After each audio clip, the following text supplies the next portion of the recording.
S ವಿದ್ಯಾರ್ಥಿಗಳೇ, ಕಳೆದ ಅವಧಿಯಲ್ಲಿ ನಾವು ಸಮಾಜಶಾಸ್ತ್ರದಲ್ಲಿ ಮಾರುಕಟ್ಟೆ ನಿರ್ವಹಣೆ ಎಂಬಂಥ ಪಾಠವನ್ನು ಅಧ್ಯಯನ ಮಾಡ್ತಾ ಇದ್ವಿ. ಅದರಲ್ಲಿ ಮಾರುಕಟ್ಟೆಯ ವಿಧಗಳನ್ನು ಅಭ್ಯಾಸ ಮಾಡಿದ್ದೀವಿ. ಮಾರುಕಟ್ಟೆಯ ಕಾರ್ಯಗಳನ್ನು ಕೂಡ ನಾವು ಅಧ್ಯಯನ ಮಾಡಿದ್ವಿ ಅಲ್ವಾ? ಹಾಗಾದ್ರೆ ಮಾರುಕಟ್ಟೆ ಎಂದರೆ ಏನು? ಮಾರುಕಟ್ಟೆ ಎಂದರೇನು? ವ್ಯಾಪಾರ ಮಾಡುವಂತಹ ನಾವು ಮಾರುಕಟ್ಟೆ ಅಂತ ಕರೀತೀವಿ. ಹಾಗಾದ್ರೆ ಆ ಮಾರುಕಟ್ಟೆನಲ್ಲಿ ಯಾವ ವಸ್ತುಗಳನ್ನು ನಾವು ವ್ಯಾಪಾರಕ್ಕೆ ಬಳಸ್ಕೊಳ್ತೀವಿ? ಗ್ರಾಹಕರಿಗೆ ಬೇಕಾಗಿರುವಂತಹ ವಸ್ತುಗಳನ್ನು ಅಲ್ಲೇ ಕೊಂಡ್ಕೊಳ್ತೀವಿ. ಹಾಗಾದ್ರೆ ಗ್ರಾಹಕರಿಗೆ ಬೇಕಾಗಿರುವಂತಹ ವಸ್ತುಗಳನ್ನ ಯಾರು ಉತ್ಪಾದನೆಯನ್ನು ಮಾಡ್ತಾರೆ? ಅದೇ ಆ ಉತ್ಪಾದಕರು ಯಾರು? ಕೃಷಿಕರು. ಅಂದ್ರೆ ಕೃಷಿಯಲ್ಲಿ ಉತ್ಪಾದನೆಯಾಗಿರುವಂತಹ ವಸ್ತುಗಳನ್ನ ಮಾರಾಟ ಮಾಡುವಂತಹ ಸ್ಥಳವನ್ನು ನಾವು ಮಾರುಕಟ್ಟೆ ಅಂತ ನಾವು ಕರಿತೀವಿ. ಸೊ ಅದನ್ನ ನಿರ್ವಹಣೆ ಮಾಡೋದಕ್ಕೆ ಅಂತಾನೆ ಒಂದು ಸಮಿತಿ ಅನ್ನೋದು ಇರುತ್ತೆ. ಮಾರುಕಟ್ಟೆಯನ್ನ ನಿರ್ವಹಣೆ ಮಾಡೋದಕ್ಕೆ ಒಂದು ಸಮಿತಿ ಇರುತ್ತೆ. ಆ ಸಮಿತಿಯವರು ಆ ಮಾರುಕಟ್ಟೆಯನ್ನ ನಿರ್ವಹಣೆ ಮಾಡ್ತಾರೆ. ಅದರಲ್ಲಿ ಅನೇಕ ಪ್ರಕಾರಗಳನ್ನು ನಾವು ಕಾಣ್ತೀವಿ. ಜೊತೆಗೆ ಅವರು ಕೈಗೊಳ್ಳುವಂತಹ ಅನೇಕ ಕಾರ್ಯಗಳ ಬಗ್ಗೆಯೂ ಕೂಡ ನಾವು ಅಭ್ಯಾಸವನ್ನ ಮಾಡಿದ್ವಿ. ಈಗ ಅದರ ಮುಂದುವರಿದ ಭಾಗ ಮಾರುಕಟ್ಟೆಯ ಪ್ರಾಮುಖ್ಯತೆ.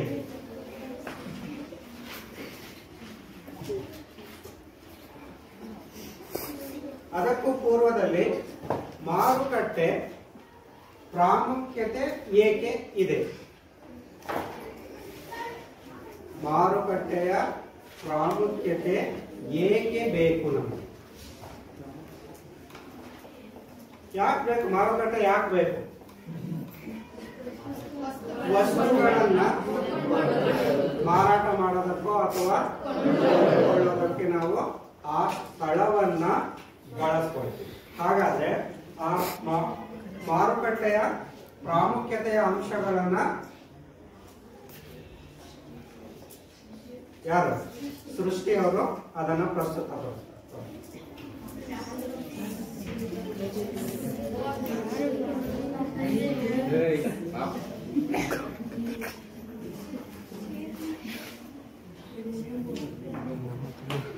ನನ್ನ ಹೆಸರು ಸೃಷ್ಟಿ. ನಾನು 9ನೇ ತರಗತಿ ಓದುತ್ತಿದ್ದೇನೆ. ಇಂದು 9ನೇ ತರಗತಿ ಭಾಗ 2 ಸಮಾಜ ವಿಜ್ಞಾನದಲ್ಲಿ ಬರ್ತಕ್ಕಂಥ ಮಾರುಕಟ್ಟೆ ನಿರ್ವಹಣೆ. ಇದರಲ್ಲಿ ಸರಿಯಾದಂಗೆ ಮಾರುಕಟ್ಟೆ ಎಂದರೇನು, ಮಾರುಕಟ್ಟೆಯ ವಿಧಗಳು ಮತ್ತೆ ಕಾರ್ಯಗಳನ್ನು ನೋಡಿದ್ವಿ. ಇವಾಗ ಮಾರುಕಟ್ಟೆ ಪ್ರಾಮುಖ್ಯತೆ ನೋಡ್ತಾ ಹೋಗೋಣ.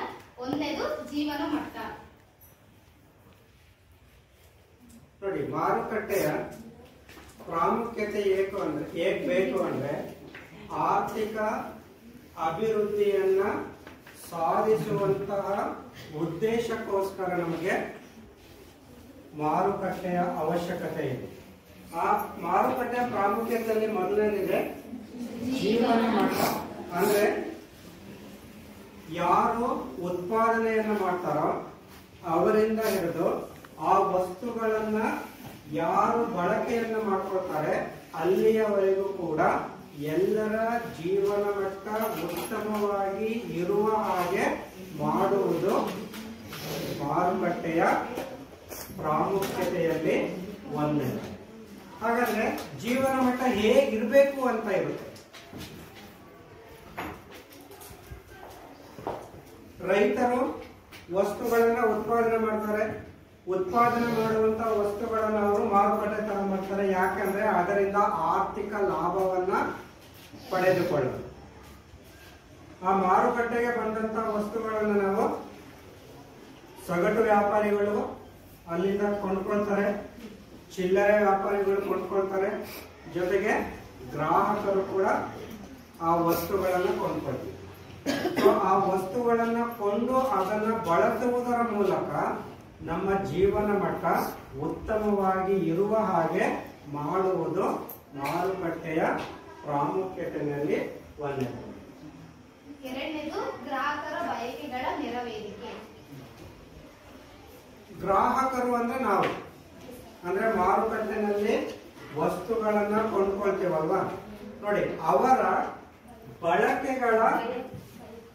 ಬಯಕೆಗಳ ನೆರವೇರಿಕೆ ಅಂದ್ರೆ ಯಾವ ವಸ್ತುಗಳ ಅವಶ್ಯಕತೆ ಇದೆಯೋ ಅಂತಹ ವಸ್ತುಗಳನ್ನ ಅವರು ಕೊಂಡ್ಕೊಳ್ತಾರೆ. ಮಾರುಕಟ್ಟೆಯಲ್ಲಿರುವಂತಹ ಎಲ್ಲಾ ವಸ್ತುಗಳನ್ನು ಕೊಂಡ್ಕೊಳ್ಳಕ್ಕೆ ಸಾಧ್ಯ ಆಗಲ್ಲ. ಆ ಗ್ರಾಹಕನಿಗೆ ಯಾವ ವಸ್ತುಗಳ ಅವಶ್ಯಕತೆ ಇದೆಯೋ ಅಂತ ವಸ್ತುಗಳನ್ನು ಮಾತ್ರ ಆತ ಅಲ್ಲಿಂದ ಕೊಂಡ್ಕೊಳ್ತಾನೆ. ಅದರ ಮೂಲಕ ತನ್ನ ಬಯಕೆಯನ್ನು ಆತ ನೆರವೇರಿಸಿಕೊಳ್ತಾನೆ. ಆ ಬಯಕೆಗಳನ್ನ ನೆರವೇರಿಸುವಂತಹ ಕೆಲಸವನ್ನು ಕೂಡ ಮಾರುಕಟ್ಟೆಗಳು ಮಾಡ್ತವೆ. ಮೂರನೇದು ಉದ್ಯೋಗಗಳ ಸದಾವಕಾಶ. ಏನು ಉದ್ಯೋಗ ಅಂದ್ರೆ? ಕೆಲಸ ಅಂದ್ರೆ ಏನು? ಏನು ಕೆಲಸ ಅಂದ್ರೆ? ಯಾಕೆ ಮಾಡ್ತೀವಿ? ಯಾಕೆ ಮಾಡ್ಬೇಕು ಕೆಲಸ? ನಮ್ಮ ಅಗತ್ಯತೆಗಳನ್ನ ಪೂರೈಸಿಕೊಳ್ಳುವಂತಹ ಉದ್ದೇಶಕ್ಕೋಸ್ಕರ, ಜೊತೆಗೆ ಪ್ರತಿಫಲವನ್ನ ಬಯಸಿ ನಾವು ಕೆಲಸ ಅಥವಾ ಉದ್ಯೋಗಗಳನ್ನ ಮಾಡ್ತೀವಿ ಅಲ್ವಾ. ನೋಡಿ, ಉದ್ಯೋಗಗಳ ಸದಾವಕಾಶಗಳನ್ನ ಒದಗಿಸುವಂತಹ ಕೆಲಸವನ್ನು ಕೂಡ ಮಾರುಕಟ್ಟೆ ಮಾಡುತ್ತೆ. ಎಂತ ಉದ್ಯೋಗ ಒದಗಿಸುತ್ತೆ ಹಾಗಾದ್ರೆ? ಒಂದು ಮಾರುಕಟ್ಟೆ ಅಂದಮೇಲೆ ಅಲ್ಲಿ ಒಂದು ಸಮಿತಿ ಇರುತ್ತೆ, ಹಲವಾರು ಜನ ಗ್ರಾಹಕರುಗಳು ಅಲ್ಲಿ ಬರ್ತಾರೆ, ಅನೇಕ ಜನ ವ್ಯಾಪಾರಿಗಳು ಬರ್ತಾರೆ, ಅನೇಕ ಜನ ಉತ್ಪಾದಕರು ಬರ್ತಾರೆ ಅಲ್ವಾ. ಸೊ ಆ ವಸ್ತುಗಳು ನೋಡಿ, ಮೊದಲು ರೈತರಿಗೆ ಉದ್ಯೋಗಾವಕಾಶಗಳನ್ನು ಕೊಡ, ಅಂದ್ರೆ ಕೆಲಸ ಜಾಸ್ತಿ ಮಾಡೋ ತರ ಅವರಿಗೆ ಅವಕಾಶಗಳನ್ನು ಒದಗಿಸುತ್ತೆ. ಆಮೇಲೆ ಅಲ್ಲಿ ಬರುವಂತಹ ಗ್ರಾಹಕರು, ಜೊತೆಗೆ ಅಲ್ಲಿ ಇರುವಂತಹ ಕೆಲಸಗಾರರು, ಸೊ ಅದನ್ನೇ ನಂಬಿಕೊಂಡು ಇರುವಂತಹ ಅನೇಕ ಕೈಗಾರಿಕೆಗಳಿವೆ. ಆ ಕೈಗಾರಿಕೆಗಳಲ್ಲಿ ಕೂಡ ಅನೇಕ ವ್ಯಕ್ತಿಗಳು ಕೆಲಸಗಳನ್ನ ನಿರ್ವಹಣೆ ಮಾಡ್ತಾರೆ ಅಲ್ವಾ. ಅಂದ್ರೆ ಅದೊಂದು ಚೈನ್ ಲಿಂಕ್ ತರ. ನಿಮಗೆ ವಿಜ್ಞಾನದಲ್ಲಿ ಆಹಾರದ ಸರಪಳಿಗಳು ಅಂತ ಬರುತ್ತಲ್ವ, ಅದೇ ರೀತಿ ಉತ್ಪಾದಕನಿಂದ ಹಿಡಿದು ಅದು ಸಿದ್ಧ ವಸ್ತುಗಳಾಗಿ ಮಾರುಕಟ್ಟೆಗೆ ಬಂದು ಅದನ್ನ ಬಳಸುವವರೆಗೂ ಕೂಡ ಅನೇಕ ರೀತಿಯಲ್ಲಿ ಉದ್ಯೋಗಗಳನ್ನ ಒದಗಿಸುವಂತಹ ಕೆಲಸವನ್ನ ಮಾರುಕಟ್ಟೆಗಳು ಮಾಡ್ತವೆ. ಸೊ ಹಾಗಾಗಿ ಉದ್ಯೋಗಗಳ ಸದಾವಕಾಶವನ್ನು ನೀಡುವುದು ಕೂಡ ಮಾರುಕಟ್ಟೆಯ ಪ್ರಾಮುಖ್ಯತೆಗಳಲ್ಲಿ ಒಂದವು. ನಾಲ್ಕನೇದು ಸಂಪನ್ಮೂಲಗಳ ಉಪಯುಕ್ತತೆ. ಏನು ಸಂಪನ್ಮೂಲ ಅಂದ್ರೆ? ಈಗ ಒಂದು ವಸ್ತುವನ್ನ ಉತ್ಪಾದನೆ ಮಾಡೋದಕ್ಕೆ ಏನೇನು ಸಲಕರಣೆಗಳು ಬೇಕಾಗ್ತವೆ ಅವೆಲ್ಲವನ್ನು ಕೂಡ ನಾವು ಸಂಪನ್ಮೂಲಗಳು ಅಂತ ಹೇಳ್ತೀವಿ. ಉದಾಹರಣೆಗೆ ರೈತ ಅನೇಕ ಬೆಳೆಗಳನ್ನ ಬೆಳೀತಾನೆ. ಆ ಬೆಳೆಗಳನ್ನ ಬೆಳೆಯೋದಕ್ಕೆ ಅವನಿಗೆ ಪ್ರಮುಖವಾಗಿ ಬೇಕಾಗಿರೋದೇನು? ಭೂಮಿ ಕೂಡ ಒಂದು ಸಂಪನ್ಮೂಲ.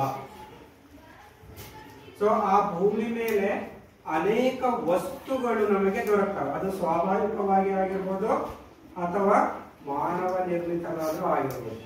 ಸೊ ಆ ಎಲ್ಲ ಸಂಪನ್ಮೂಲಗಳನ್ನ ಬಳಸಿಕೊಂಡೇ ನಾವು ಸಿದ್ಧ ವಸ್ತುಗಳನ್ನ ಉತ್ಪಾದನೆ ಮಾಡ್ತೇವೆ.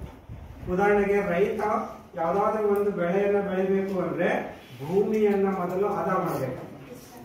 ಆ ಭೂಮಿಯನ್ನ ಹದ ಮಾಡಲು ಅನೇಕ ಸಂಪನ್ಮೂಲಗಳನ್ನ ಬಳಸ್ಕೊಳ್ತಾನೆ.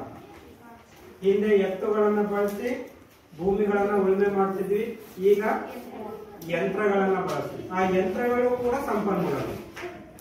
ಆ ಯಂತ್ರಗಳನ್ನ ಬಳಸ್ಕೊಂಡು ಭೂಮಿಯನ್ನ ಹದ ಮಾಡಿದ್ಮೇಲೆ ಅದಕ್ಕೆ ಬಿತ್ತನೆ ಬೀಜಗಳು ಬೇಕು, ಅದು ಸಂಪನ್ಮೂಲ. ಅದಕ್ಕೆ ನೀರು ಬೇಕಾಗುತ್ತೆ, ಜೊತೆಗೆ ಅದನ್ನ ಬಿತ್ತನೆ ಮಾಡೋದಕ್ಕೆ ಜನರು ಕೂಡ ಬೇಕಾಗ್ತಾರೆ.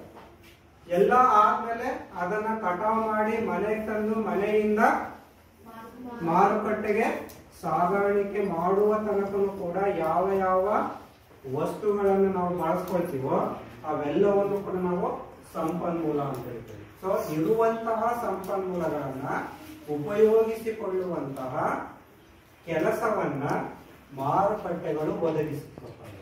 ಹಾಗಾಗಿ ಸಂಪನ್ಮೂಲಗಳ ಉಪಯುಕ್ತತೆಯು ಕೂಡ ಮಾರುಕಟ್ಟೆಯ ಪ್ರಮುಖ ಪ್ರಾಮುಖ್ಯತೆಗಳಲ್ಲಿ ಒಂದು. 5ನೇದು ಅಂತಾರಾಷ್ಟ್ರೀಯ ಮಾರುಕಟ್ಟೆ. ಏನು ಅಂತಾರಾಷ್ಟ್ರೀಯ ಮಾರುಕಟ್ಟೆ ಅಂದ್ರೆ?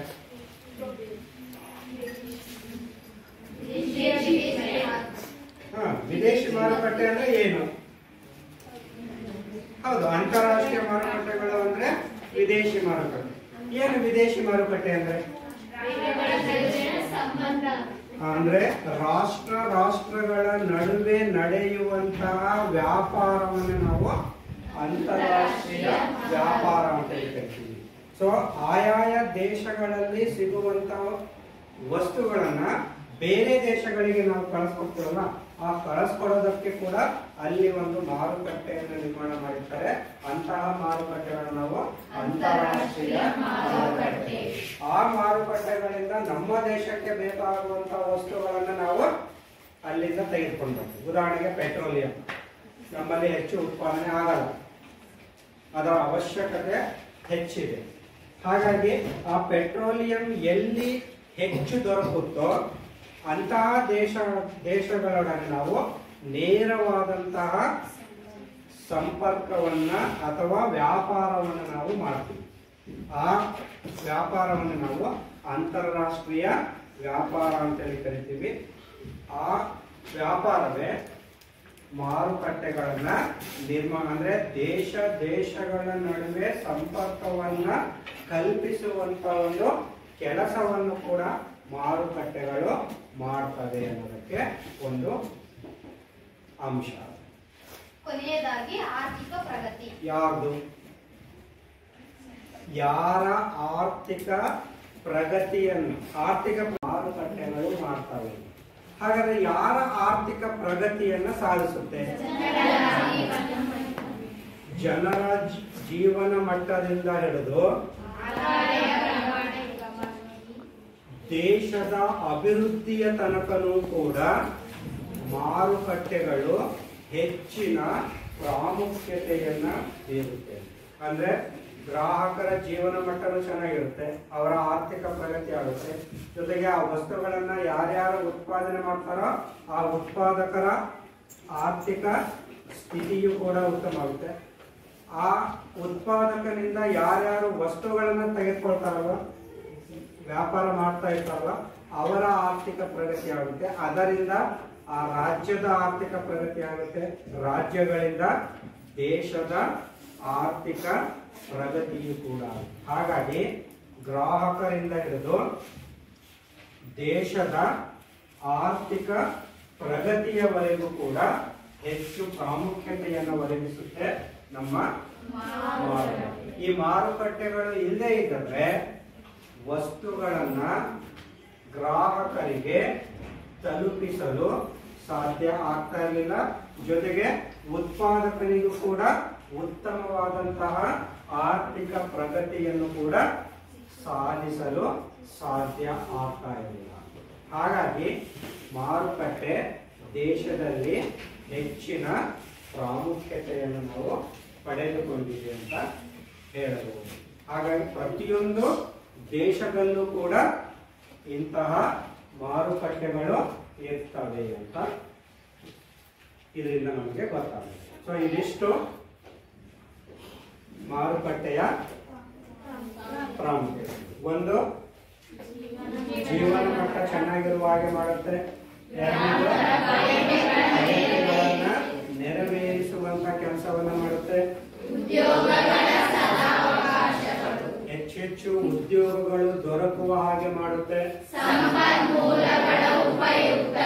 ಅಂದ್ರೆ ದೇಶದಲ್ಲಿ ಸಿಗುವಂತಹ ಸಂಪನ್ಮೂಲಗಳನ್ನ ಸರಿಯಾದ ರೀತಿಯಲ್ಲಿ ಬಳಸಿಕೊಳ್ಳುವಂತಹ ಕೆಲಸವನ್ನು ಕೂಡ ಮಾಡುತ್ತೆ.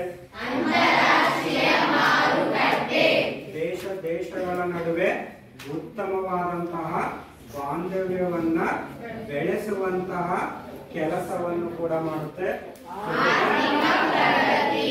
ಅಂದ್ರೆ ಗ್ರಾಹಕರಿಂದ ಹಿಡಿದು ದೇಶದ ತನಕನೂ ಕೂಡ ಆರ್ಥಿಕ ಪ್ರಗತಿ ಅಭಿವೃದ್ಧಿ ಆಗುವ ಹಾಗೆ ಮಾರುಕಟ್ಟೆಗಳು ತಮ್ಮ ಕೆಲಸವನ್ನ ಮಾಡ್ತಾರೆ. ಸೊ ಇದಿಷ್ಟು ಮಾರುಕಟ್ಟೆಯ ಪ್ರಾಮುಖ್ಯತೆ.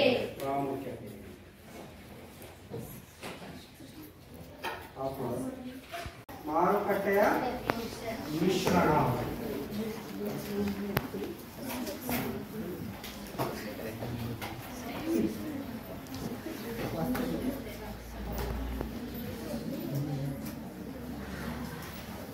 ಇಲ್ಲಿ ಅನೇಕ ರೀತಿಯಾದಂತಹ ಕೆಲಸಗಳು ನಡೀತಾ ಇರ್ತವೆ. ಅಂದ್ರೆ ವಸ್ತುಗಳನ್ನ ಉತ್ಪಾದನೆ ಮಾಡುವುದರಿಂದ ಹಿಡಿದು ಅದನ್ನ ಕಾರ್ಯರೂಪಕ್ಕೆ ತರುವ ತನಕ ಇರುವಂತಹ ಕೆಲಸಗಳನ್ನು ನಾವು ಮಾರುಕಟ್ಟೆಯ ಮಿಶ್ರಣ ಅಂತ ನಾವು ಕರಿತೀವಿ. ಅಂದ್ರೆ ಎಲ್ಲಾ ರೀತಿಯಾದಂತಹ ಚಟುವಟಿಕೆಗಳು ಆ ಭಾಗದಲ್ಲಿ ನಡೀತಾ ಇರುತ್ತೆ. ಏನ್ ವಸ್ತುಗಳನ್ನ ತರ್ತಾರೆ, ಆ ಬಂದಂತಹ ವಸ್ತುಗಳನ್ನ ಗ್ರಾಹಕರಿಗೆ ತಲುಪಿಸುವ ಪೂರ್ವದಲ್ಲಿ ಅದನ್ನ ನಾವೆಲ್ಲವೂ ಕೂಡ ಒಂದು ಕಡೆ ಶೇಖರಣೆ ಮಾಡ್ತೀವಿ, ಒಟ್ಟುಗೂಡಿಸ್ತೀವಿ. ಒಟ್ಟುಗೂಡಿಸಿದ ಮೇಲೆ ಆ ವಸ್ತುಗಳ ವಿಭಜನೆಯನ್ನು ಕೂಡ ನಾವು ಮಾಡ್ತೀವಿ. ಯಾವ್ಯಾವ ವಸ್ತುಗಳು ಬಂದಾವೋ ಆ ಎಲ್ಲಾ ವಸ್ತುಗಳನ್ನ ವಿಭಜನೆ ಕೂಡ ಮಾಡ್ತೀವಿ. ಅಂತಹ ಎಲ್ಲಾ ಕಾರ್ಯಚಟುವಟಿಕೆಗಳು ನಡೆಯುವಂತದ್ದನ್ನು ನಾವು ಮಾರುಕಟ್ಟೆಯ ಮಿಶ್ರಣ ಅಂತ ನಾವು ಕರೀತೇವೆ. ಈ ಮಾರುಕಟ್ಟೆಯ ಮಿಶ್ರಣ ಎಂಬಂತಹ ಪದವನ್ನ ಮೊಟ್ಟ ಮೊದಲ ಬಾರಿಗೆ ಬಳಸಿದವರು ಯಾರು ಅಂದ್ರೆ ಪ್ರೊಫೆಸರ್ ಎನ್.ಎಚ್. ಗೋರ್ಡನ್.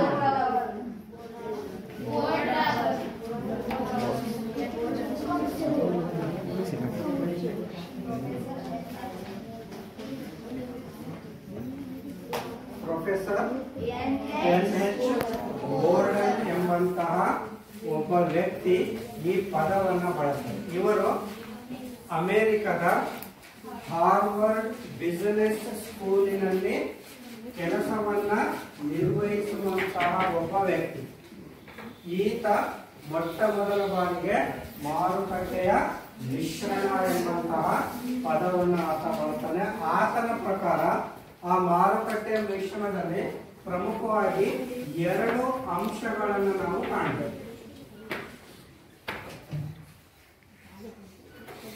ಆ ವ್ಯಕ್ತಿಯ ಪರವಾಗಿ ಮಾರುಕಟ್ಟೆಯ ಮಿಶ್ರಣದಲ್ಲಿ ಪ್ರಮುಖವಾಗಿ ಎರಡು ಅಂಶಗಳನ್ನು ನಾವು ಕಾಣ್ತೀವಿ. ಒಂದು ಮಾರಾಟ ಶಾಸ್ತ್ರದ ಅಂಶಗಳು. ಒಂದು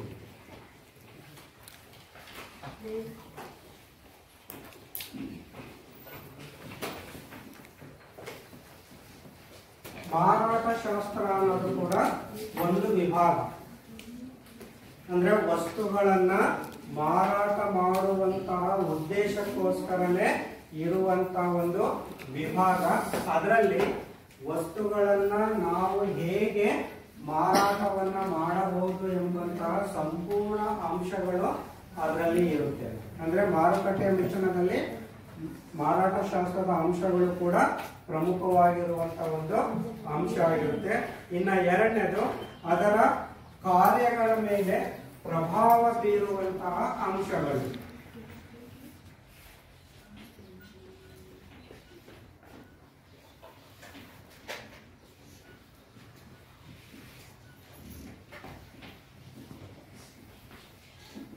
ಯಾವುದರ ಕಾರ್ಯಗಳ ಮೇಲೆ ಪ್ರಭಾವ ಬೀರುತ್ತೆ?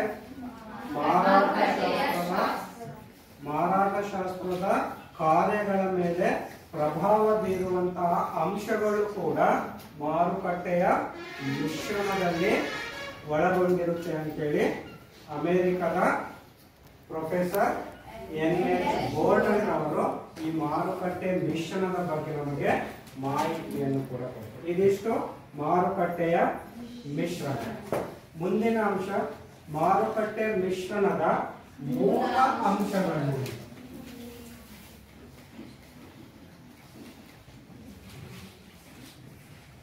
ಇದನ್ನ ಮಾನ್ಯ ಅವರು ಅದನ್ನು ಪ್ರಸ್ತುತಪಡಿಸ್ತಾರೆ.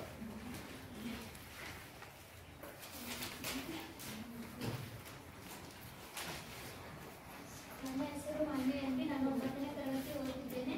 ಇಂದಿನ ವಿಷಯ ಸಮಾಜ ವಿಜ್ಞಾನ. ಸಮಾಜ ವಿಜ್ಞಾನದಲ್ಲಿ ಮಾರುಕಟ್ಟೆ ನಿರ್ವಹಣೆ, ಮಾರುಕಟ್ಟೆಯ ವಿಧಗಳು ಮತ್ತು ಅದರ ಕಾರ್ಯಗಳು ಮತ್ತು ಮಾರುಕಟ್ಟೆಯ ಪ್ರಾಮುಖ್ಯತೆ, ಮಾರುಕಟ್ಟೆ ಮಿಶ್ರಣ ಎಂದೆಂತ ನೋಡಿದ್ರೆ ಮುಂದಿನದಾಗಿ ಮಾರುಕಟ್ಟೆ ಮಿಶ್ರಣದ ಮೂಲಾಂಶಗಳು. ಮೊದಲನೇದಾಗಿ ಉತ್ಪನ್ನ ಮಿಶ್ರಣ. ಉತ್ಪನ್ನ ಮಿಶ್ರಣ ಅಂದ್ರೆ ಇಲ್ಲಿ ವಸ್ತುಗಳನ್ನ ಉತ್ಪಾದನೆ ಮಾಡುವಂತಹ ಪ್ರಮುಖ ಅಂಶಗಳು ಇದರಲ್ಲಿ ಒಳಗೊಂಡಿರುತ್ತದೆ. ಅಂದ್ರೆ ಸರಕು ಮತ್ತು ಸೇವೆಗಳ ಬಗ್ಗೆ ಸಂಪೂರ್ಣವಾದಂತಹ ಮಾಹಿತಿ ನಮಗೆ ಉತ್ಪನ್ನಗಳ ಮಿಶ್ರಣದಲ್ಲಿದೆ.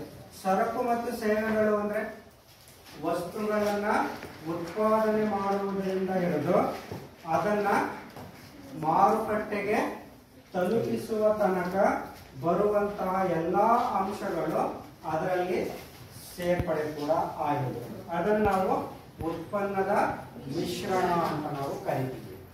ಎರಡನೇದಾಗಿ ಬೆಲೆ ಮಿಶ್ರಣ. ಬೆಲೆ ಅಂದ್ರೆ ಏನು? ವಸ್ತುವಿಗೆ ಇರುವಂತಹ ಮೌಲ್ಯ ಅಂತ ನಾವು ಕರಿತೀವಿ. ನಮಗಿಲ್ಲ ಮೌಲ್ಯ, ನಿಮಗೆ ಯಾರಾದ್ರೂ ಬೆಲೆ ಕೊಡ್ತಾರ? ಯಾಕಂದ್ರೆ ನಾವು ನಿರುಪಯೋಗಿಗಳು. ಆದ್ರೆ ಪ್ರತಿಯೊಂದು ವಸ್ತು ಮಾರುಕಟ್ಟೆನಲ್ಲಿ ಬರುವಂತಹ ಪ್ರತಿಯೊಂದು ವಸ್ತುವಿಗೂ ತನ್ನದೇ ಆದಂತಹ ಮೌಲ್ಯ ಅನ್ನೋದು ಇರುತ್ತೆ. ಆದ್ರೆ ಅದು ಎಲ್ಲಾ ವಸ್ತುಗಳಿಗೂ ಒಂದೇ ರೀತಿಯಾಗಿ ಇರೋದಿಲ್ಲ. ಎಲ್ಲಾ ವಸ್ತುಗಳಿಗೂ ಒಂದೇ ಬೆಲೆ ಇರುತ್ತಾ? ಇಲ್ಲ. ಹಾಗಾಗಿ ವಸ್ತುಗಳ ಉತ್ಪಾದನೆಯಿಂದ ಹಿಡಿದು ಅದನ್ನ ಮಾರುಕಟ್ಟೆಗೆ ತಲುಪಿಸುವ ತನಕ ಏನು ವೆಚ್ಚ ಆಗಿರುತ್ತೆ ಅದರ ಆಧಾರದ ಮೇಲೆ ಪ್ರತಿಯೊಂದು ವಸ್ತುಗಳಿಗೂ ತನ್ನದೇ ಆದಂತ ನಾವು ಮೌಲ್ಯಗಳನ್ನು ನಾವು ಕಾಣ್ತೀವಿ. ಆ ಮೌಲ್ಯದ ಮಿಶ್ರಣವು ಕೂಡ ಇರುತ್ತೆ. ಅಂದ್ರೆ ಮಾರುಕಟ್ಟೆಗೆ ಬರುವಂತಹ ಪ್ರತಿಯೊಂದು ವಸ್ತುವಿಗೂ ತನ್ನದೇ ಆದಂತಹ ಬೆಲೆಯನ್ನ ಅಲ್ಲಿ ನಿಗದಿಪಡಿಸುವಂತಹ ಕೆಲಸವನ್ನು ಕೂಡ ನಾವು ಮಾಡ್ತೀವಿ. ಜೊತೆಗೆ ಆ ಬೆಲೆಗಳಿಗೆ ಕೆಲವೊಂದು ಬಾರಿ ನಾವು ಸೋಡಿಯನ್ನು ಕೂಡ ಕೊಡ್ತೀವಿ. ಸೋಡಿ ಅಂದ್ರೆ ರಿಯಾಯಿತಿ ಅಂತ.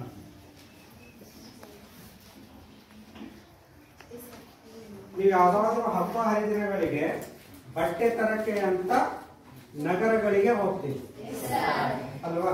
ನಗರಗಳಿಗೆ ಹೋದಾಗ ಅಲ್ಲಿ ಎಂತಹ ಅಂಗಡಿಗಳಿಗೆ ನಾವು ಹೋಗ್ತೀವಿ? ದೊಡ್ಡ ಅಂಗಡಿಗಳಿಗಿಂತ ಯಾವ ಅಂಗಡಿಗಳಲ್ಲಿ ಹೆಚ್ಚು ಡಿಸ್ಕೌಂಟ್ ಕೊಡ್ತಾರೋ ಅದನ್ನ ನಾವು ಸೋಡಿ, ಕನ್ನಡದಲ್ಲಿ ಅದನ್ನ ಸೋಡಿ ಅಂತ ನಾವು ಕರೀತೀವಿ. ಇಂಗ್ಲಿಷ್ ನಲ್ಲಿ ಡಿಸ್ಕೌಂಟ್, 1 ತಗೊಂಡ್ರೆ 1 ಫ್ರೀ, ಅಥವಾ ಇಷ್ಟು 1000 ತಗೊಂಡ್ರೆ ಇಷ್ಟು % ನಾವು ಡಿಸ್ಕೌಂಟ್ ಕೊಡ್ತೀವಿ ಅಂತ ಹೇಳ್ತಾರಲ್ವ, ಅದೇ ರೀತಿಯಾದಂತಹ ಡಿಸ್ಕೌಂಟಿನ ವ್ಯವಸ್ಥೆ ಮಾರುಕಟ್ಟೆಯಲ್ಲೂ ಕೂಡ ಇರುತ್ತೆ. ಸೊ ಅದನ್ನು ನಾವು ಬೆಲೆಗಳ ಮಿಶ್ರಣ ಅಂತ ಅನ್ಕೊಳ್ಳೋಣ. ಅದರಲ್ಲಿ ಆ ಡಿಸ್ಕೌಂಟ್ ಕೊಡುವಂತ ಒಂದು ಪದ್ಧತಿಯು ಕೂಡ ಇರುತ್ತೆ. ಇದು ದೇಶೀಯ ಮಾರುಕಟ್ಟೆಯಿಂದ ಹಿಡಿದು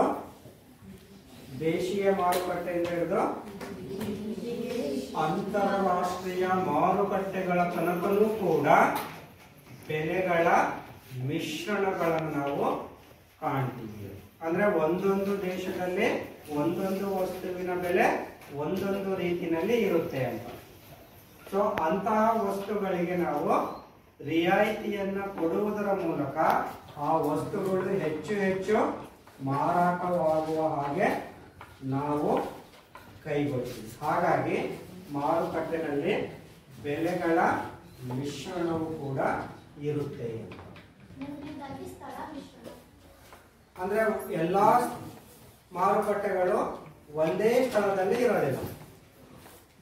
ದೇಶದಿಂದ ದೇಶಕ್ಕೆ, ಪ್ರದೇಶದಿಂದ ಪ್ರದೇಶಕ್ಕೆ, ರಾಜ್ಯದಿಂದ ರಾಜ್ಯಕ್ಕೆ ನಾವು ಮಾರುಕಟ್ಟೆಗಳನ್ನ ಕಾಣ್ತೀವಿ ಅಲ್ವಾ. ಸೊ ಆ ಮಾರುಕಟ್ಟೆಗಳಲ್ಲಿ ಸ್ಥಳದ ಅವಕಾಶಗಳು ಕೂಡ ಹೆಚ್ಚಿನ ಪ್ರಮಾಣದಲ್ಲಿ ಇರುತ್ತೆ ಅಂತ. ಅಂದ್ರೆ ಸ್ಥಳದಿಂದ ಸ್ಥಳಕ್ಕೆ ಮಾರುಕಟ್ಟೆಗಳಲ್ಲಿ ನಾವು ವ್ಯತ್ಯಾಸಗಳನ್ನು ನಾವು ಕಾಣ್ತೀವಿ.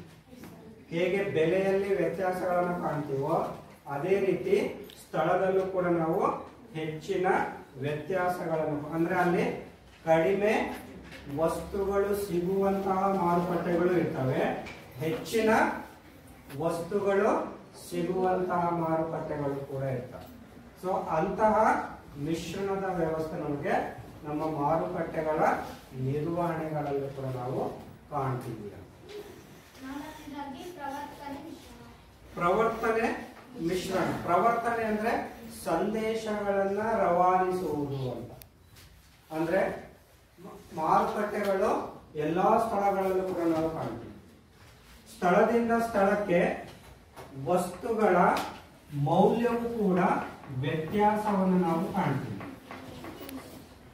ಮಾರುಕಟ್ಟೆಯಿಂದ ಮಾರುಕಟ್ಟೆಯಲ್ಲಿ ವಸ್ತುಗಳ ಬೆಲೆ ಅಥವಾ ಮೌಲ್ಯದ ವ್ಯತ್ಯಾಸಗಳನ್ನು ಕೂಡ ನಾವು ಕಾಣ್ತೀವಿ. ಆ ವ್ಯತ್ಯಾಸದ ಮಾಹಿತಿಯನ್ನ ಎಲ್ಲರಿಗೂ ತಲುಪಿಸುವಂತಹ ಒಂದು ವ್ಯವಸ್ಥೆಯನ್ನು ಕೂಡ ನಾವು ಕಾಣ್ತೀವಿ. ಅದನ್ನು ನಾವು ಮಾರುಕಟ್ಟೆಯ ನಿರ್ವಹಣೆ ಅಂತೀವಿ. ಹಾಗಾಗಿ ಆ ಸಂದೇಶದ ಮೂಲಕ ಯಾವ ವಸ್ತುಗಳಿಗೆ ಯಾವ ಮಾರುಕಟ್ಟೆಯಲ್ಲಿ ಹೆಚ್ಚಿನ ಮೌಲ್ಯ ಇರುತ್ತೋ ಅಂತ ವಸ್ತುಗಳನ್ನ ಹೆಚ್ಚಿನ ಮೌಲ್ಯ ಇರುವಂತಹ ಮಾರುಕಟ್ಟೆಗಳಿಗೆ ನಾವು ಸರಬರಾಜು. ಅದರಿಂದ ಏನಾಗುತ್ತೆ ನಮ್ಮ ಆರ್ಥಿಕ ಪ್ರಗತಿಯು ಕೂಡ ಆಗುತ್ತೆ. ಅಂದ್ರೆ ಎಲ್ಲಿ ಬೆಲೆ ಹೆಚ್ಚಿರುತ್ತೋ ಅಲ್ಲಿ ವಸ್ತುಗಳನ್ನ ತೆಗೆದುಕೊಂಡು ಹೋಗಿ ಕೊಟ್ರೆ ಅಥವಾ ಮಾರಾಟವನ್ನ ಮಾಡಿದ್ರೆ ಅದರಿಂದ ಹೆಚ್ಚಿನ ಲಾಭ ನಮಗೆ ಬರುತ್ತೆ. ಹೆಚ್ಚಿನ ಲಾಭ ಬಂದ್ರೆ ನಮ್ಮ ಆರ್ಥಿಕ ಪರಿಸ್ಥಿತಿ ಏನಾಗುತ್ತೆ? ಚೆನ್ನಾಗಿರುತ್ತೆ. ಸೊ ನಮ್ಮ ಆರ್ಥಿಕ ಪರಿಸ್ಥಿತಿ ಉತ್ತಮವಾಗಿದ್ದಾಗ ದೇಶದ ಆರ್ಥಿಕ ಪ್ರಗತಿಯು ಕೂಡ ಉತ್ತಮವಾಗಿದೆ. ಹಾಗಾದ್ರೆ ಭಾರತ ಆರ್ಥಿಕ ಪ್ರಗತಿನಲ್ಲಿ ಎಷ್ಟನೇ ಸ್ಥಾನದಲ್ಲಿದೆ ಈಗ? 5ನೇ ಸ್ಥಾನದಲ್ಲಿ. ಅಂದ್ರೆ ಸ್ವಾತಂತ್ರ್ಯ ಪಡೆದಾಗ ಹಿಂದುಳಿದ ದೇಶ ಆಗಿತ್ತು. ಆದರೆ ಈಗ ಆರ್ಥಿಕವಾಗಿ ಪ್ರಗತಿಯನ್ನು ನಾವು ಸಾಧಿಸ್ತಾ ಬಂದಿದ್ದೀವಿ. ಹಾಗಾಗಿ ಪ್ರಪಂಚದಲ್ಲಿ ಆರ್ಥಿಕ ಪ್ರಗತಿಯನ್ನ ಹೊಂದಿರುವಂತಹ ದೇಶಗಳಲ್ಲಿ ನಮ್ಮ ದೇಶ 5ನೇ ಸ್ಥಾನಕ್ಕೆ ಬಂದಿದೆ. ಸೊ ಆ ಸ್ಥಾನಕ್ಕೆ ಬರಬೇಕು ಅಂದ್ರೆ ಮಾರುಕಟ್ಟೆಯಿಂದ ಹಿಡಿದು ವಸ್ತುಗಳ ಉತ್ಪಾದನೆಯ ತನಕನೂ ಕೂಡ ಅದರ ಮೌಲ್ಯ ಹೆಚ್ಚಿನ ಪ್ರಮಾಣದಲ್ಲಿ ಇರುತ್ತೆ. ಹಾಗಾಗಿ ಆರ್ಥಿಕ ಪ್ರಗತಿ ಕೂಡ ಉಂಟಾಗಲು ಸಾಧ್ಯ. ಸೊ ಇದಿಷ್ಟು ಮಾರುಕಟ್ಟೆ ಮಿಶ್ರಣದ ಪ್ರಮುಖ ಮೂಲ ಅಂಶಗಳು ಅಂತ ನಾವು ಕರಿತೀವಿ. ಸೊ ಇದಿಷ್ಟು ಮೂಲ ಅಂಶಗಳು. Thank you. ನೆಕ್ಸ್ಟ್, ಮಾರುಕಟ್ಟೆ ಮಿಶ್ರಣದ ಮಹತ್ವ.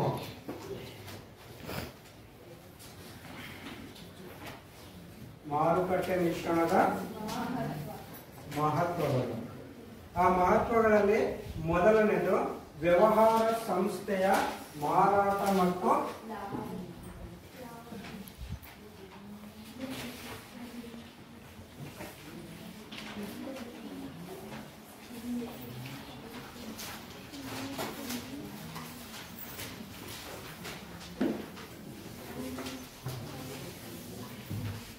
ವ್ಯವಹಾರ ಸಂಸ್ಥೆಯ ಮಾರಾಟ ಮತ್ತು ಲಾಭಗಳಿಗೆ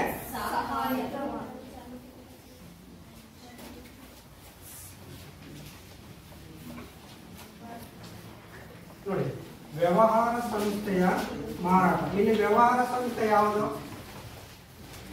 ಮಾರುಕಟ್ಟೆ. ಜೊತೆಗೆ ಅದರಿಂದ ಬರುವಂತಹ ಲಾಭಗಳಿಗೂ ಕೂಡ ಹೆಚ್ಚಿನ ಸಹಾಯವನ್ನು ಮಾಡೋದು. ಅಂದ್ರೆ ಆ ಮಾರುಕಟ್ಟೆಯಲ್ಲಿ ವಸ್ತುಗಳನ್ನ ಯಾರು ತೆಗೆದುಕೊಂಡು ಬರ್ತಾರೋ ಅಲ್ಲಿಂದ ಅದರ ಲಾಭಾಂಶವನ್ನು ಕೂಡ ನಾವು ಲೆಕ್ಕಾಚಾರವನ್ನು ಮಾಡ್ತೀವಿ. ಸೊ ಹೆಚ್ಚಿನ ಲಾಭಾಂಶವು ಬಂದ್ರೆ ಉತ್ಪಾದಕರಿಗೆ ಹೆಚ್ಚಿನ ಬೆಲೆಯನ್ನು ನಾವು ಕೊಡ್ತೀವಿ. ಅವರಿಗೆ ಲಾಭಾಂಶ ಬರದೇ ಇದ್ರೆ ಉತ್ಪಾದಕರಿಗೆ ಹೆಚ್ಚಿನ ಬೆಲೆಯನ್ನು ಕೊಡೋದಕ್ಕೆ ಸಾಧ್ಯ ಕೂಡ ಆಗೋದಿಲ್ಲ. ಸೊ ಅದರ ಮಹತ್ವಗಳಲ್ಲಿ ಮೊದಲನೇದು. ಇನ್ನು ಎರಡನೇದು ವ್ಯವಹಾರ ಸಂಸ್ಥೆ ಮತ್ತು ಗ್ರಾಹಕರ ನಡುವೆ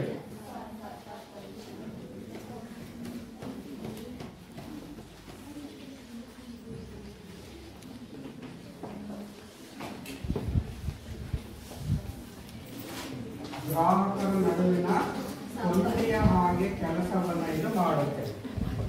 ಅಂದ್ರೆ ಮಾರುಕಟ್ಟೆ ಮತ್ತು ಗ್ರಾಹಕರ ನಡುವೆ ಸಂಪರ್ಕವನ್ನ ಪಡೆಯುವಂತ ಒಂದು ಕೆಲಸವನ್ನು ಕೂಡ ಮಾರುಕಟ್ಟೆಗಳು ಮಾಡ್ತವೆ ಅಲ್ವಾ. ಅಂದ್ರೆ ಯಾವ ವಸ್ತುಗಳು ಗ್ರಾಹಕರಿಗೆ ಅತಿ ಅಗತ್ಯವಾಗಿ ಬೇಕಾಗಿರುತ್ತೋ ಅಂತಹ ವಸ್ತುಗಳನ್ನ ಪಡೆದುಕೊಳ್ಳಲು ಆತ ಮಾರುಕಟ್ಟೆಗೆ ಹೋಗಲೇಬೇಕು. ಅಲ್ಲಿ ಹೋಗಿ ತನಗೆ ಬೇಕಾಗಿರುವಂತ ವಸ್ತುಗಳು ಎಲ್ಲಿ ಸಿಗುತ್ತೋ ಅವರ ಬಳಿ ಆತ ಮಾತುಕತೆಯನ್ನು ಮಾಡ್ತಾನೆ. ಇದರಿಂದ ಏನಾಗುತ್ತೆ, ಅಲ್ಲಿರುವಂತಹ ವ್ಯಾಪಾರಸ್ಥರಿಗೂ ಗ್ರಾಹಕರಿಗೂ ಉತ್ತಮವಾದಂತಹ ಸಂಪರ್ಕವನ್ನ ನೋಡಿ, ನಾವ್ಯಾರೋ ಅವ್ರು ಯಾರೋ ಗೊತ್ತಿಲ್ಲ ನಮ್ಗೆ. ಆದ್ರೆ ಮಾರುಕಟ್ಟೆಗೆ ಹೋದಾಗ ಅವರೊಡನೆ ನಾವು ಉತ್ತಮ ರೀತಿಯಲ್ಲಿ ಸಂಪರ್ಕವನ್ನು ಮಾಡ್ತೀವಿ. ಇದರಿಂದ ಗ್ರಾಹಕರು ಮತ್ತೆ ಮಾರಾಟಗಾರರ ನಡುವೆ ಉತ್ತಮವಾದಂತಹ ಸಂಬಂಧವು ಬೆಳೆಯಲು ಕೂಡ ಇದು ಸಹಾಯವನ್ನು ಮಾಡುತ್ತದೆ. ಮೂರನೇದಾಗಿ ಗ್ರಾಹಕರ ಅಗತ್ಯಗಳನ್ನ ಪೂರೈಸುವುದು.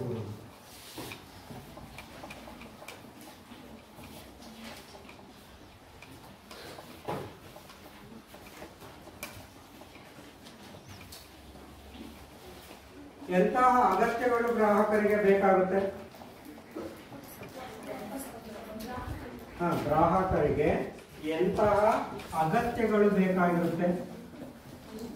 ಏನ್ ಬೇಕು ಅವರಿಗೆ? ವಸ್ತುಗಳು ಬೇಕು. ಎಂತಹ ವಸ್ತುಗಳು ಬೇಕು?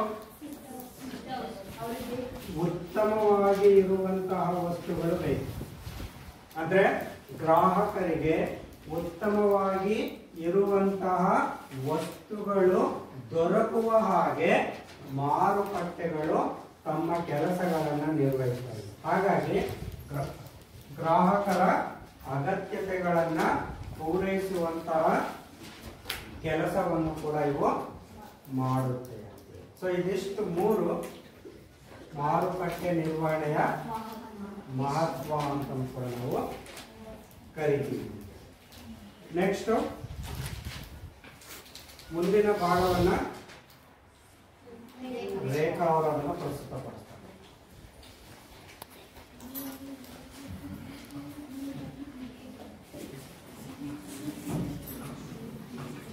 ನನ್ನ ಹೆಸರು ರೇಖಾ. ನಾನು 9ನೇ ತರಗತಿಯಲ್ಲಿ ಓದುತ್ತಿದ್ದೇನೆ. ಮಾರುಕಟ್ಟೆಯ ಪ್ರಾಮುಖ್ಯತೆ ಮತ್ತು ಮಾರುಕಟ್ಟೆಯ ಪ್ರಮುಖ ಅಂಶಗಳು ಮತ್ತು ಮಾರುಕಟ್ಟೆಯ ಮಹತ್ವ ಹೇಳ್ತಿ. ಇವಾಗ ವಸ್ತುಗಳ ವಿತರಣೆಯಲ್ಲಿ ಉತ್ಪಾದಕರು, ಮಧ್ಯವರ್ತಿಗಳು ಮತ್ತು ಗ್ರಾಹಕರ ಪಾತ್ರ. ಅದರಲ್ಲಿ ವಸ್ತುಗಳ ವಿತರಣೆ ಮಾರ್ಗದಲ್ಲಿ 2 ವಿಧ. ಮೊದಲನೇದಾಗಿ ನೇರ ಅಥವಾ ಪ್ರತ್ಯೇಕ ಮಾರಾಟ. ನೇರ ಮಾರಾಟ ಅಥವಾ ಪ್ರತ್ಯಕ್ಷ ಮಾರಾಟ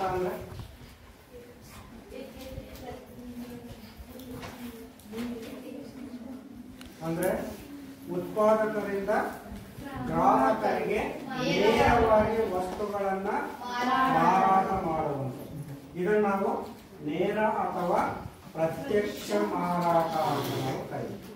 ಅಂದ್ರೆ ನಮಗೆ ಬೇಕಾಗಿರುವಂತಹ ವಸ್ತು, ನಮಗೆ ಅಂದ್ರೆ ಗ್ರಾಹಕರಿಗೆ ಬೇಕಾಗಿರುವಂತಹ ವಸ್ತುಗಳು ರೈತರಿಂದಲೇ ನೇರವಾಗಿ ನಾವು ಪಡೆದುಕೊಳ್ಳುವಂತಹ ವ್ಯವಸ್ಥೆಯನ್ನು ಏನಿರುತ್ತಲ್ವ ಆ ವ್ಯವಸ್ಥೆಯಲ್ಲಿ ನಾವು ಪ್ರತ್ಯಕ್ಷ ಮಾರಾಟ ಅಂತ ನಾವು ಕರಿತೀವಿ.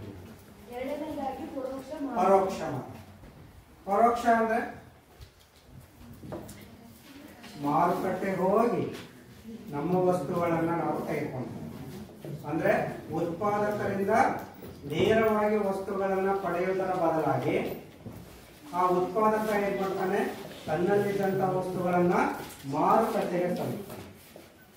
ಮಾರುಕಟ್ಟೆಯಲ್ಲಿ ಗ್ರಾಹಕ ಹೋಗಿ ತನಗೆ ಬೇಕಾಗುವಂತಹ ವಸ್ತುಗಳನ್ನ ತೆಗೆದುಕೊಂಡು, ಇದನ್ನ ನಾವು ಪರೋಕ್ಷ ಮಾರಾಟ ಅಂತ ಕರೀತೀವಿ. ಅಂದ್ರೆ ಉತ್ಪಾದಕನಿಗೂ ಗ್ರಾಹಕನಿಗೂ ನೇರವಾದಂತಹ ಸಂಪರ್ಕ ಈ ವ್ಯಾಪಾರದಲ್ಲಿ ನಾವು ಕಾಣುವುದಿಲ್ಲ. ಹಾಗಾಗಿ ಆತ ಅಂಗಡಿಗೆ ಹೋಗ್ತಾನೋ ಅಥವಾ ಮಾರುಕಟ್ಟೆಗೆ ಹೋಗ್ತಾನೋ ಗೊತ್ತಿಲ್ಲ. ಸೊ ಅವನಿಗೆ ಅಗತ್ಯವಾಗಿ ಬೇಕಾಗಿರುವಂತಹ ವಸ್ತುಗಳನ್ನ ಎಲ್ಲಿ ಸಿಗುತ್ತೋ ಅಲ್ಲಿ ಹೋಗಿ ವಸ್ತುಗಳನ್ನ ತೆಗೆದುಕೊಂಡು ಬರೋದನ್ನು ನಾವು ಪರೋಕ್ಷ ಮಾರಾಟ ಅಂತ ನಾವು ಕರಿತೀವಿ. ಉತ್ಪಾದಕ, ಚಿಲ್ಲರೆ ವ್ಯಾಪಾರಿ, ಗ್ರಾಹಕ. ನೋಡಿ, ಅದರ ಪ್ರಮುಖವಾಗಿ ವಿತರಣೆಯಲ್ಲಿ ಉತ್ಪಾದಕರು, ಮಧ್ಯವರ್ತಿಗಳು ಮತ್ತೆ ಗ್ರಾಹಕರ ಪಾತ್ರಗಳಲ್ಲಿ ನಾವು ನೋಡಿದ್ರೆ ಇಲ್ಲಿ ಉತ್ಪಾದಕ ಅಂದ್ರೆ ವಸ್ತುಗಳನ್ನ ಉತ್ಪಾದನೆ ಮಾಡುವವರು. ಚಿಲ್ಲರೆ ವ್ಯಾಪಾರ, ಉತ್ಪಾದಕನಿಂದ ವಸ್ತುಗಳನ್ನ ಈತ ಕೊಂಡ್ಕೊಂಡ್ಬರ್ತಾನೆ. ಈತ ತಂದಂತ ವಸ್ತುಗಳು ಗ್ರಾಹಕರಿಗೆ ತಲುಪ್ತಾನೆ. ಹಾಗಾಗಿ ಇಲ್ಲಿ ಈ ಮೂವರ ನಡುವೆ ಉತ್ತಮವಾದಂತಹ ಸಂಬಂಧ ಬೆಳೆಯುವ ಹಾಗೂ ಕೂಡ ಆಗುತ್ತೆ. ಉತ್ಪಾದಕರು, ಚಿಲ್ಲರೆ ವ್ಯಾಪಾರಿಗಳು ಮತ್ತು ಗ್ರಾಹಕರ ನಡುವೆ ಉತ್ತಮವಾದಂತಹ ಸಂಬಂಧ ಬೆಳೆಯುವ ಹಾಗೆ ಮಾರುಕಟ್ಟೆಗಳು ನಿರ್ವಹಣೆಯನ್ನು ಮಾಡ್ತವೆ. ಎರಡನೇದು ಉತ್ಪಾದಕ, ಸಗಟು ವ್ಯಾಪಾರಿ, ಚಿಲ್ಲರೆ ವ್ಯಾಪಾರಿ, ಗ್ರಾಹಕ. ನೋಡಿ, ಇಲ್ಲಿ ಅಂದ್ರೆ ವಸ್ತುಗಳು ಎಲ್ಲಿ ಉತ್ಪಾದನೆ ಆಗುತ್ತೋ ಅಲ್ಲೇ ಕೆಲವೊಂದು ಚಿಲ್ಲರೆ ವ್ಯಾಪಾರಿಗಳು ವಸ್ತುಗಳನ್ನು ಪಡೆದುಕೊಂಡು ಅವರು ಗ್ರಾಹಕರಿಗೆ ತಲುಪಿಸ್ತಾರೆ. ಇನ್ನು ಕೆಲವೊಂದು ಹೆಚ್ಚಿನ ವಸ್ತುಗಳನ್ನ ಉತ್ಪಾದಕರಿಂದ ಈ ಸಗಟು ವ್ಯಾಪಾರಿಗಳು ಪಡೆದುಕೊಳ್ತಾರೆ. ಸಗಟು ವ್ಯಾಪಾರಿಗಳು ಅಂದ್ರೆ ದೊಡ್ಡ ಪ್ರಮಾಣದಲ್ಲಿ ವಸ್ತುಗಳನ್ನ ಖರೀದಿ ಮಾಡುವವರನ್ನ ಸಗಟು ವ್ಯಾಪಾರಿಗಳು. ಇವರಿಂದ ಇವ್ರು ತಗೊಂಡ್ಬರ್ತಾರೆ ಚಿಲ್ಲರೆ ವ್ಯಾಪಾರಿಗಳು. ಚಿಲ್ಲರೆ ವ್ಯಾಪಾರಿಗಳು ಎಲ್ಲಿರ್ತಾರೆ? ನಾವು ಇರುವಂತಹ ಸ್ಥಳಗಳಲ್ಲಿ. ಈ ಸಗಟು ವ್ಯಾಪಾರಿಗಳು ಎಲ್ಲಿರ್ತಾರೆ? ದೊಡ್ಡ ದೊಡ್ಡ ನಗರಗಳಲ್ಲಿ ಅಥವಾ ದೊಡ್ಡ ದೊಡ್ಡ ಸ್ಥಳಗಳಲ್ಲಿ ನಾವು ಸಗಟು ವ್ಯಾಪಾರಿಗಳನ್ನು ನಾವು ಕಾಣ್ತೀವಿ. ಸೊ ಉತ್ಪಾದಕರಿಂದ ಸಗಟು ವ್ಯಾಪಾರಿಗಳು ವಸ್ತುಗಳನ್ನು ತೆಗೆದುಕೊಂಡು ಬರ್ತಾರೆ. ಸಗಟು ವ್ಯಾಪಾರಿಗಳಿಂದ ಚಿಲ್ಲರೆ ವ್ಯಾಪಾರಿಗಳು ವಸ್ತುಗಳನ್ನು ತಗೊಂಡು ಬರ್ತಾರೆ. ಈ ಚಿಲ್ಲರೆ ವ್ಯಾಪಾರಿಗಳಿಂದ ಗ್ರಾಹಕರು ವಸ್ತುಗಳು. ಹಾಗಾಗಿ ಇಲ್ಲಿ ಈ 4 ಜನರ ಸಂಬಂಧ ಬೆಸೆಯುವಂತಹ ಕೆಲಸವನ್ನು ಕೂಡ ಯಾವ್ದು ಮಾಡುತ್ತೆ? ಮಾರುಕಟ್ಟೆಗಳು ನಿರ್ವಹಣೆಯನ್ನ ಮಾಡ್ತವೆ. ಮೂರನೇದು ಉತ್ಪಾದಕ, ಏಜೆಂಟ್, ಚಿಲ್ಲರೆ ವ್ಯಾಪಾರಿಗಳು, ಗ್ರಾಹಕರು. ಕೆಲವೊಂದು ಬಾರಿ ಉತ್ಪಾದಕ ನೇರವಾಗಿ ಮಾರುಕಟ್ಟೆಗೆ ವಸ್ತುಗಳನ್ನು ತೆಗೆದುಕೊಂಡು ಹೋಗಲ್ಲ. ಏನೇನೋ ಸಮಸ್ಯೆಗಳು ಇರಬಹುದು, ಸಾಗಾಟಕ್ಕೆ ಮಾಡೋ ಸಮಸ್ಯೆ ಇರಬಹುದು ಅಲ್ವಾ, ಅನೇಕ ಸಮಸ್ಯೆಗಳು ಇರ್ತವೆ. ಹಾಗಾಗಿ ಆ ಸಮಸ್ಯೆಗಳು ಇರುವುದರಿಂದ ಆ ವಸ್ತುಗಳನ್ನು ನಾವು ಏಜೆಂಟರ್ಗಳ ಮೂಲಕ ಚಿಲ್ಲರೆ ವ್ಯಾಪಾರಿಗಳಿಗೆ ವಸ್ತುಗಳನ್ನ ತಲುಪಿಸ್ತೀವಿ. ಆ ಚಿಲ್ಲರೆ ವ್ಯಾಪಾರಿಗಳಿಂದ ಗ್ರಾಹಕರಿಗೆ ವಸ್ತುಗಳನ್ನು ತಲುಪಿಸ್ತೀವಿ. ಹಾಗಾಗಿ ಇಲ್ಲಿ ಗ್ರಾಹಕರು, ಚಿಲ್ಲರೆ ವ್ಯಾಪಾರಿಗಳು, ಏಜೆಂಟ್ ಮತ್ತು ಉತ್ಪಾದಕರು ಇವರ ಸಂಬಂಧವು ಕೂಡ ಉತ್ತಮವಾಗಿ ಇರುವ ಹಾಗೆ ಮಾರುಕಟ್ಟೆಗಳು ನಿರ್ವಹಣೆಯನ್ನು ಮಾಡ್ತವೆ. ನಾಲ್ಕನೇದು ಉತ್ಪಾದಕ, ಏಜೆಂಟ್, ಸಗಟು ವ್ಯಾಪಾರಿ, ಚಿಲ್ಲರೆ ವ್ಯಾಪಾರಿಯ ಗ್ರಾಹಕ.